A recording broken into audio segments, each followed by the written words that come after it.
కాంగ్రెస్ ప్రభుత్వం ఏర్పడి 2 ఏళ్ళు అవుతుంది. రేవంత్ 2 ఏళ్ల పాలన ఎట్లా ఉంది, ఇప్పుడు చెప్తున్నటువంటి పెట్టుబడుల వెనకాల ఉన్నటువంటి నిజాలేంటి, చాలా ఇష్యూస్ గురించి డిస్కస్ చేద్దాం. వి ప్రకాష్ గారు ఉన్నారు. సార్ నమస్తే. నమస్తే. ఎవరికైనా ఏ ప్రభుత్వాలకైనా 2 ఏళ్ళు అనేది చాలా కీలకమైనటువంటి టైము అని చాలామంది అభిప్రాయపడుతున్నారు. మీరేమనుకుంటారు? ఈ 2 ఏళ్ల పాలనను ఎట్లా చూస్తారు? 40% పీరియడ్ అయిపోయినట్టే. ఆయన రేవంత్ రెడ్డికి ప్రజలు ఇచ్చిన 5 ఏళ్లలో 2 ఏళ్ళు అయిపోయింది కదా, 40% అయిపోయినట్టు.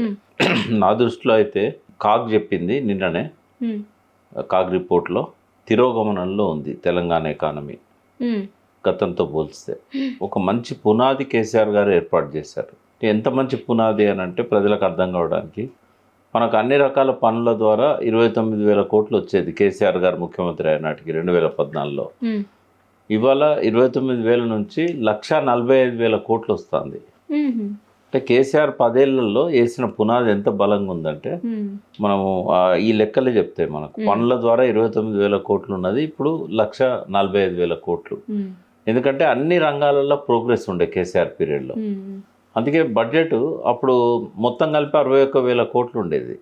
అంటే ఇంక్లూడింగ్ గ్రాంట్స్, కేంద్ర ప్రభుత్వం ఇచ్చే గ్రాంట్స్ కలిపి. ఒరిజినల్ బడ్జెట్ రిసిప్ట్స్ అన్నీ కూడా రెవెన్యూ రిసిప్ట్స్, అంటే రాష్ట్ర ఖజానాకు అన్ని సోర్సెస్ వచ్చే ఆదాయం 61,000 కోట్లు ఉండే. అయితే అదేమైందంటే 10 ఏళ్లలో పెరిగి పెరిగి పెరిగి అసలు దేశంలోనే అత్యంత ఎక్కువ తలసరి ఆదాయాన్ని తెలంగాణ సృష్టించగలిగింది. అది ఆ క్రెడిట్ ఎవరికి వస్తుంది? ఆ కేసీఆర్కి వస్తుంది. డిక్లేర్ చేసిందేమో ఇప్పుడు, బట్ ఓవర్ నైట్లో అయిందా? రేవంత్ రెడ్డి 2 సంవత్సరాలు చేస్తే అయిందా? అది 9.5 సంవత్సరాలు ఆయన చేస్తే అయింది. అంటే ఆయనకు ఒక విజన్ ఉండేది, క్లస్టర్స్ ఏర్పాటు చేసి ప్రతి జిల్లాను కూడా 33 జిల్లాల్లో హైదరాబాద్ పక్కకు పెట్టి, హైదరాబాద్, మేడ్చల్, రంగారెడ్డి పక్కకు పెట్టి మిగతా 30 జిల్లాలను కూడా ఎట్లా అభివృద్ధి చేయాలనేది ఒక విజన్ ఉండేది, ఒక పద్ధతి ఉండేది. ఈయన ఎప్పుడైతే వచ్చిండో ఆ విజన్ లేదు, ఏది లేదు. ఆయనకు ఈజ్ నాట్ ఎకానమిస్ట్. ఆయన కనీసం ఆయనకు తెలిసింది ఒకే ఒకటి రియల్ ఎస్టేట్. అది కూడా డమాల్ అన్నది. రియల్ ఎస్టేట్లో కూడా రెవెన్యూస్ బాగా పడిపోయినాయి, అంటే సగానికంటే కూడా తక్కువ పడిపోయినాయి. ఇప్పుడు కేసీఆర్ గారు ఉన్న పీరియడ్లో 9.5 సంవత్సరాల్లో 25,000 ఇండస్ట్రీస్ వచ్చినాయి. మెగా కానీ, మీడియం కానీ, మైనర్ కానీ, మైక్రో కానీ, మ్యాక్రో కానీ. ఇప్పుడు ఈ 2 సంవత్సరాలలో ఆయన ప్రామిస్ చేసిన ఏదైతే 4 లక్షల కోట్లు నేను సమ్మిట్స్ ద్వారా తెలంగాణకు పెట్టుబడులు తెచ్చినా అని చెప్పి దావోస్ మీట్ దగ్గర నుంచి ఆయన కొత్తగా ముఖ్యమంత్రి అయినప్పుడు ఫస్ట్ ఇయరే నేను 1,76,000 కోట్లు తెచ్చినా అన్నాడు. ఇప్పటి వరకు 12-13 సమ్మిట్స్కు ఆయన కానీ, ఆయన తరఫున ఆయన కండక్ట్ చేయడం కానీ, లేకుంటే ఆయన పోవడం కానీ, ఇవన్నీ జరిగినాయి. ఈ మొత్తంలో ఎంత వచ్చినాయని లెక్కలు చేస్తే వాళ్ళు చెప్పేదేమో 4,60,000 కోట్లు. వచ్చిన ఎంత అంటే 12,000 కోట్లు. గ్రౌండ్ అయినాయి 12,000 కోట్లు. గ్రౌండ్ అయినాయా కాలేదని నేను చెప్పలేను. అప్రూవ్ అయినాయి, డిస్బర్స్ అయినాయి. అప్రూవ్ అయినాయి, డిస్బర్స్ అయినాయి కొన్ని, అప్రూవ్ అయ్యి డిస్బర్స్ కానీ కొన్ని. జాబ్స్ క్రియేషన్ చెప్పడం బాగా చెప్పారు. 50,000 మందికి ఉపాధి ఈ వీటిలలో. ఇవి 405 యూనిట్లు ఉన్నాయి. ఈ 406 యూనిట్లు ఏవైతే ఇప్పుడు ఈ నేను చెప్పిన 12,000 కోట్లతో వచ్చినాయో, ఇందులో ఏంటంటే 1-2 తప్ప, కేన్స్ అని ఒక ఇది సెమీ కండక్టర్స్, ఇది సెమీకాన్, ఆ ఒక్క కంపెనీ తప్ప మిగతా అన్నీ కూడా ఏంటంటే మైక్రో, ఇవి ఎంఎస్ఎంఈ అంటాం. అవి ఏంది 5-10 మంది 9 మంది ఇట్లుంటాయి అన్నట్టు అవి. కాబట్టి ఓవరాల్గా చూసినప్పుడు ఏంటంటే గతంలో తెలంగాణ వచ్చిన తర్వాత మొదటి 2 సంవత్సరాల గ్రోత్తో కంపేర్ చేసినా కూడా మినిమం పాస్ మార్కులు రాలేదు ఈ ప్రభుత్వానికి. మినిమం క్వాలిఫై కాలేదు, చాలా వెనుకబడి ఉంది. వాళ్ళు ఇచ్చిన హామీలే కాకుండా వాళ్ళు మొదలుపెట్టిన స్కీములు కూడా అయిపోయినాయి. ఇప్పుడు చాలా వరకు ఏంటంటే దళిత బంధు కంప్లీట్ ఆపేశారు. గొర్రెల పథకంలో మేజర్ యూనిట్స్ అన్నీ కేసీఆర్ గారే ఇచ్చారు. అప్పుడు ఇంకా మిగిలినవి చాలా తక్కువ ఉండే, ఒక 1,500 యూనిట్స్ ఎంతో పెండింగ్ ఉండే. 7,500 యూనిట్స్ కేసీఆర్ ఇచ్చారు. వాటికి కూడా 1,500 యూనిట్లకు కూడా డబ్బులు కట్టించుకున్నారు, మార్జిన్ మనీ 25%. కేసీఆర్ గవర్నమెంట్ ఉన్నప్పుడే ఎలక్షన్లు రావడంతోనే అది ఆగిపోయింది. ఎలక్షన్ కోడ్ వచ్చాక అవి కూడా ఇప్పటి వరకు ఇవ్వలేదు. ఆ 1,500 యూనిట్లు ఆయన 7,500 యూనిట్లు ఇచ్చాడు. అదేవిధంగా గృహజ్యోతి 200 యూనిట్లు ఫ్రీ అన్నాడు. ఆ 200 యూనిట్లు ఫ్రీ అని చెప్పి 200 యూనిట్ల లోపు ఖర్చు పెట్టుకునే చాలామంది పేదలు అప్లై చేసుకున్నారు.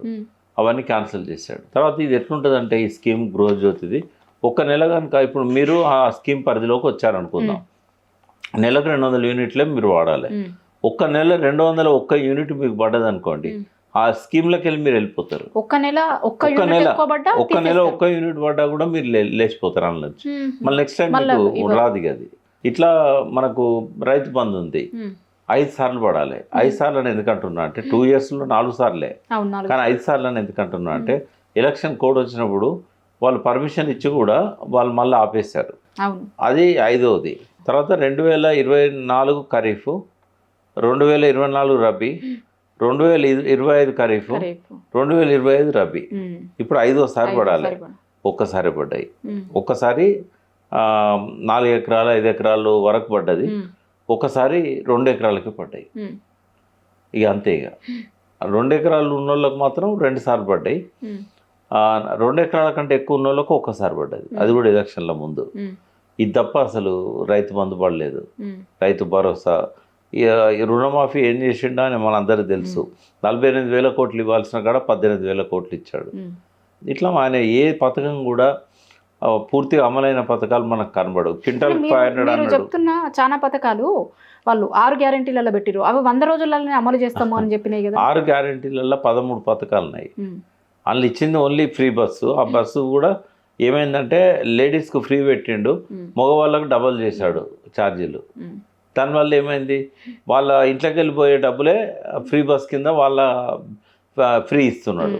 ఓ చేత్తో ఇవ్వడం, ఓ చేత్తో తీసుకోవడం.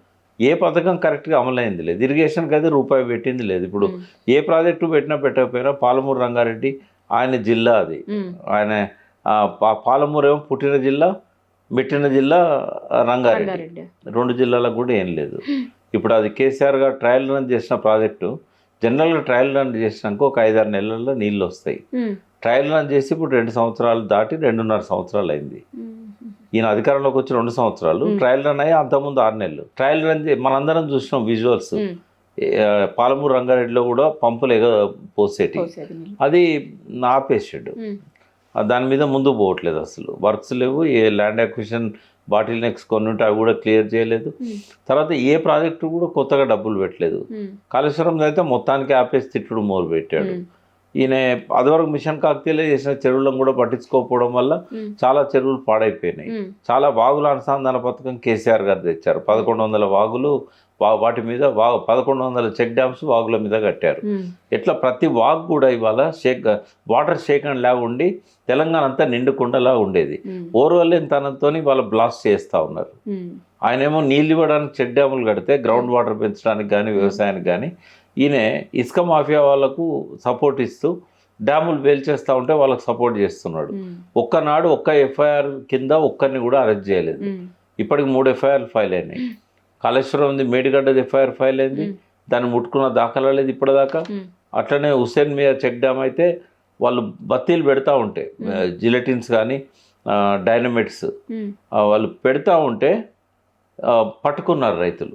వాళ్ళని పట్టుకున్నారు, వాళ్ళు పెట్టే మిషన్ పట్టుకున్నారు, అవి జిలెటిన్స్ని పట్టుకున్నారు, తీసుకుపోయి అప్పచెప్తే కూడా బట్టి ఎఫ్ఐఆర్ నమోదు చేసి వాళ్ళని వదిలిపెట్టారు.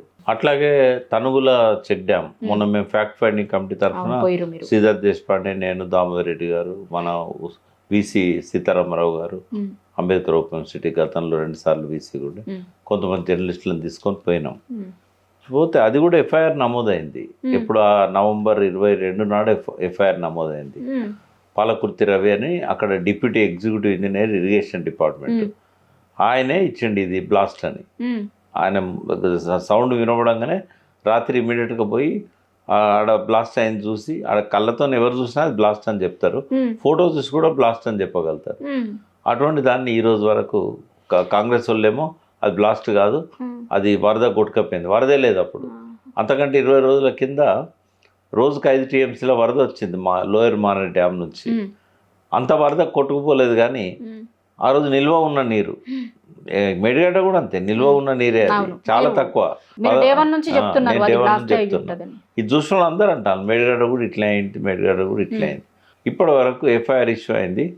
ఈ రోజు వరకు ఒక్కరిని అరెస్ట్ చేయలే. పైనుంచి ఎమ్మెల్యే వచ్చి అంటాడు, పెద్దపల్లి ఎమ్మెల్యే కాంగ్రెస్, ఇది వరద కొట్టుకపోయినట్టు ఉంది అని అన్నాడు.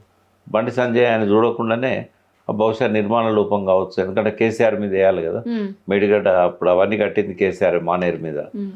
చూడు మానేరు ఎప్పటిది మానేరు, అది ఒక్కనాడు కాంగ్రెస్ ప్రభుత్వం కానీ టీడీపీ ప్రభుత్వం కానీ ఏనాడు కూడా దాని మీద చెక్ డ్యాములు కట్టాలి, నీళ్ళు ఇవ్వాలని అనుకోలే. ఎల్ఎండి నుంచి మొదలుపెట్టి మానేరు గోదావరిలో కలిసేదాకా చెక్ డ్యాములు కట్టిండు ఆయన.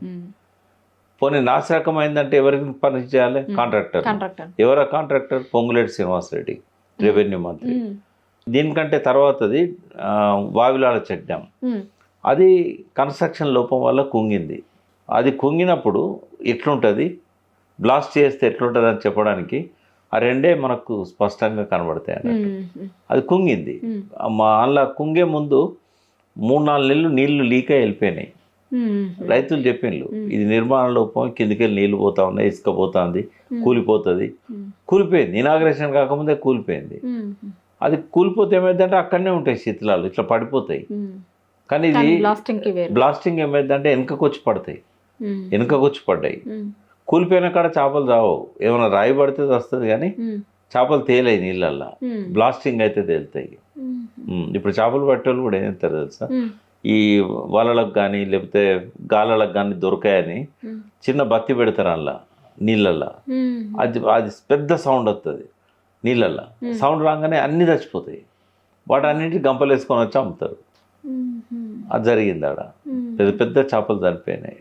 అయితే ఇట్లా కాంగ్రెస్ ఏమో కేసీఆర్ చేసిన నీళ్ళు ఇచ్చే పథకాలను వాటి మీద అబద్ధాలు చెప్పడం, వాటిని భ్రష్టు పట్టించడం, పేల్చేయడం, ఎవరు పేల్చిన వాళ్ళని పట్టుకోకపోవడం, అప్పచెప్పినా కూడా రైతులు పోయి అప్పచెప్పినా కూడా వాళ్ళ మీద కేసులు పెట్టి కూడా వాళ్ళని అరెస్ట్ చేయకపోవడం, ఇట్లాంటివన్నీ జరుగుతాయి.